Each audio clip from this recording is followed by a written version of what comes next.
In the past, stereophonic tapes like this one gave about 36 minutes of music and cost about as much as 3 LP records. But with the new tape cartridge with easy magazine loading, living stereo will be available at a cost of a little more than 1 LP record. So simple, so convenient, so practical, so easy to use, and with all the unquestioned advantages of tape.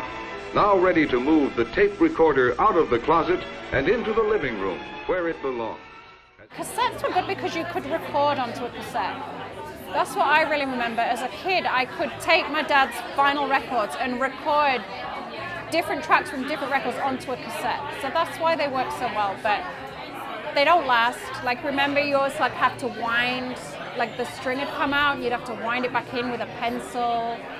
Well, I don't know. I think there are some cassette, not connoisseurs.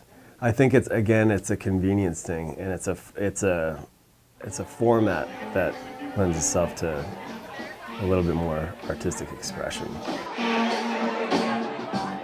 You know, I think deep inside, everybody still like vinyl. It just, when you go, there's no DJ softwares that are based on cassette tapes, but there is DJ software that are based on vinyl. There's a lot of DJ software that are not based on CDs, but it all, you know, if you go in my program, it's mimicking vinyl. Vinyl, I don't know. I don't really know what's driving it. If it's the nostalgia, it's nostalgia that people remember growing up, or it's the sheer size of the actual item itself. It's really a mystery to me, but one thing is the music. I mean, you can go out and buy a CD for $10, or you can just go down to your local thrift shop and spend 50 cents and get a few gems.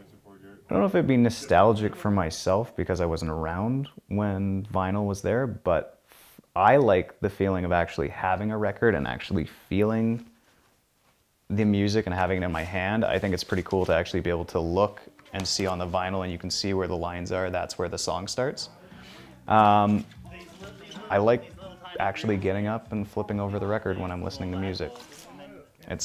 I don't know, it's just, it takes you back a little bit.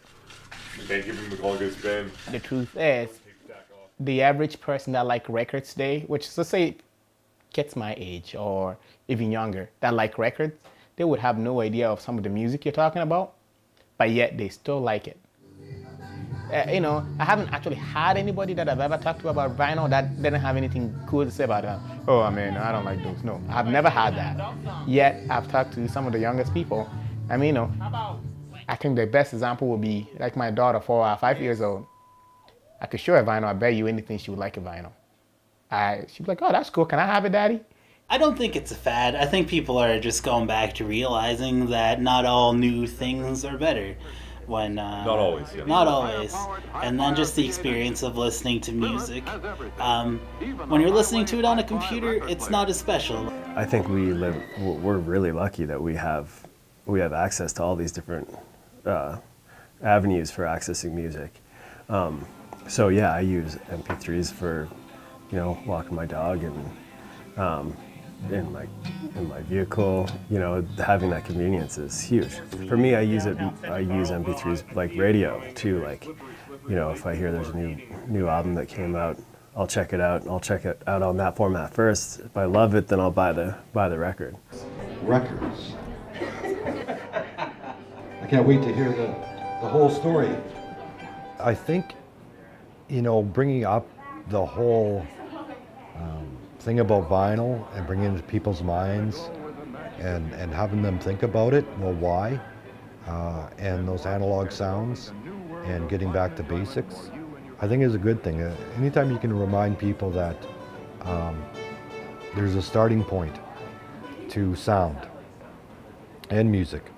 And if you really want to appreciate the intricacies of the digital age, you got to go back to the basics and listen to that, just to see you're going from here to there.